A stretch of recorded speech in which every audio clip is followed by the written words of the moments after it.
원장님, 자가누그로 코 수술하면 채취한 부위가 아파요? 코가 더 아파요? 제가 직접 경험해보진 못해갖고 저도 사실은 정확히 알지는 못하겠죠. 저희 수술하신 직원분들한테 직접 소감 한번 물어보세요. 안녕하세요. 안녕하세요. 최근에 원장님한테 자가는 코제 수술 받으셨잖아요. 연골 채취한 부위가 더 아프셨나요? 아니면 수술 받으신 코 부위가 더 아프셨나요? 솔직하게 말씀드리면 네네.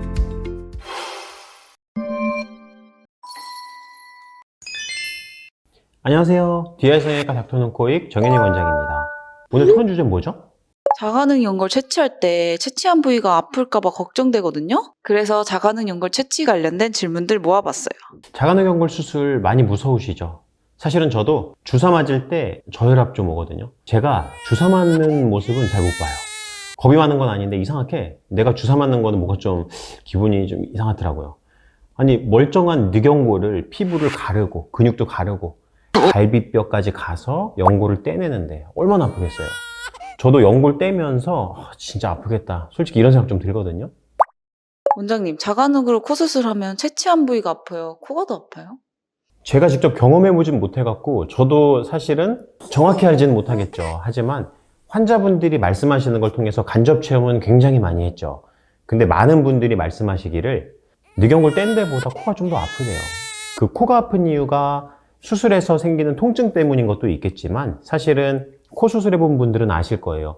제일 힘든 게 아픈 것보다는 코 안에 패킹을 해놔서 그 패킹 때문에 생기는 불편감, 두통 이런 것들이 사실은 훨씬 더 심하거든요. 그래서 많은 분들 말씀 들어보면 패킹 뺄 때까지가 굉장히 힘들었고 패킹을 뺀 다음부터는 훨씬 편했다 이런 말씀을 많이 하시고, 그리고 늑연골 뗀 데는 코 부위가 너무 불편하고 아파서 별로 신경도 안 쓰였다 이런 얘기들을 많이 하세요. 최근에 저희 직원 두 분도 자가늑연골 수술하셨잖아요. 직접 수술에 참여하는 직원들이 수술을 했기 때문에 저한테는 사실 굉장히 뜻깊은 수술이었어요. 그분들도 저하고 같은 마음으로 수술에 참여했는데 그렇게 늑연골 수술을 결심하게 되셨거든요. 왜냐? 제가 그만큼 자가늑연골 수술할 때 최대한 깔끔하게 그리고 신경 많이 써갖고 굉장히 잘해드리거든요. 그리고 환자분들의 결과도 꽤 안정적이고 늑연골 뗀 부위의 통증도 환자분들 말씀하시기로 생각보다 그리 불편하지 않으세요. 그러니까 저희 수술하신 직원분들한테 직접 소감 한번 물어보세요. 안녕하세요. 안녕하세요. 최근에 원장님한테 자가능 코제 수술 받으셨잖아요. 연골 채취한 부위가 더 아프셨나요? 아니면 수술 받으신 코 부위가 더 아프셨나요? 솔직하게 말씀드리면 네네. 솜을 2, 3일 정도 비염 수술을 같이 해가지고 박아놓는 근육이 있는데 그 패킹한 부분이 제일 힘들었고 숨을 못 쉬어서 가슴 연골은 신경도 안 쓰일 만큼 하나도 안 아팠어요. 네, 인터뷰 응해주셔서 감사합니다. 감사합니다. 안녕하세요. 안녕하세요. 최근에 원장님한테 자가능 코제 수술 받으셨잖아요. 네. 연골 채취한 부위가 더 아프세요? 아니면 수술 받으신 코 부위가 더 아프세요? 수술 끝났을 때는 코가 훨씬 더 아팠고요.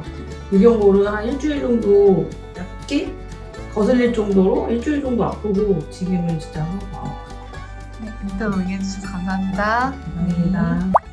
그럼 원장님, 늑연골을 떼고 나면 흉곽에 변형이 오나요? 환자분들이 많이 걱정하는 것 중에 하나예요. 물론 이 늑연골의 어느 부위를 떼냐에 따라서 일부 변형이 올 수도 있다고 얘기는 하거든요. 그래서 저희가 사용하는 늑연골의 부위가 사실은 위에 이 높은 부위에 대량의 연골을 쓰는 게 아니라 이 낮은 부위에 이 하단에 위치하는 이 갈비통 구조와 큰 관련이 없는 떠다니는 연골을 사용을 하고요. 그러다 보니까 늑연골을 뗀다고 해서 흉곽의 변형이 그렇게 크게 오진 않아요. 그리고 환자분들이 반대로 갈비뼈나 흉곽이 넓어갖고 자기는 늑연골 떼면서 흉곽이 좀 작아졌으면 좋겠다 이런 생각도 하시는데 사실은 그거 뗀다고 해서 흉곽이 작아지지도 않습니다. 그럼 채취 후 생긴 흉터는 어떻게 관리해요? 채취 후 생긴 흉터는 사실 어쩔 수 없는 점이긴 해요. 그리고 환자분에 따라서 이 체질에 관련된 원인이 있기 때문에 흉터의 양상도 굉장히 다양하죠. 관리라는 것은 할 수 있는 게 좀 제한되어 있긴 해요. 우선 첫 번째로는 이 흉터 부위가 많이 자극되지 않도록 관리하는 건데 자주 만진다거나 많이 움직인다거나 이러면 흉터가 좀 더 발생할 수가 있겠죠. 그리고 많은 환자분들이 고민하는 것이 이 색소 관련된 거예요. 흉터가 튀어나오지 않고 넓지 않게 생기더라도 흉터 부위에 색소 침착이 되면은 눈에 띄는 흉터로 변해버리거든요. 그러다 보니까 절개선이 있는 부위가 자외선이나 자극에 노출이 돼서 색소 침착이 되지 않도록 관리해 주시는 것이 중요하겠죠. 이 늑연골 채취 부위를 뭐 태닝을 한다거나 이제 여름이 다가오니까는 이 바닷가 같은 데 갈 수도 있겠죠. 그런 때 자외선에 노출되지 않도록 테이핑을 해주거나 선크림을 듬뿍 발라서 관리해 주시면은 흉터가 좀 더 이상적으로 남을 수 있는데 도움이 되겠습니다. 그리고 흉터가 이미 여러 가지 요인에 의해서 생겼다. 그러면은 차후에 이 흉터 성형 수술을 통해서 흉터의 양상을 조금 줄이고 좁혀볼 수가 있거든요. 이런 다양한 방법으로 흉터를 관리해 주시면 생각보다 걱정스럽지 않은 흉터로 남게 됩니다. 아, 그리고 원장님, 시간 지나면 늑연골이 석회화 된다는데 사실인가요? 일부는 사실이에요. 근데 그게 시간이 지나면서 일부 석회화되는 것도 있지만 일반적으로는 이식을 한 뒤에 늑연골의 이 중심부 쪽에 생착이 조금 덜 된 부위가 일부 흡수되듯이 이 변화가 생기면서 석회화되는 경우가 간혹 있습니다. 그래서 늑연골로 코크 수술을 한 다음에 차후에 경과차 CT 사진을 찍어보면 늑연골 이식한 부위에 석회화된 구조를 확인할 수가 있거든요. 많은 분들이 석회화된 게 문제라고 생각을 해서 이거 괜찮은 건가 걱정을 많이 하시는데 사실 석회화된 부위 주위에 정상 연골들은 다 생착이 잘 돼 있는 상태고 이 석회화된 부분이 크게 문제를 일으키는 것은 아니기 때문에 너무 걱정하실 필요는 없습니다. 자, 어떻게 질문이 다 해결되셨나요? 그럼 이상 마치겠습니다. 저희 DITV는 시청자분들에게 실질적인 도움이 될 만한 내용들을 가지고 찾아뵈려고 노력하겠습니다. 오늘 영상이 자가늑연골 코 수술을 고민하시는 분들께 도움이 되었으면 좋겠습니다. 이상 DI 성형외과 닥터눈코익 정현희 원장이었습니다. 감사합니다.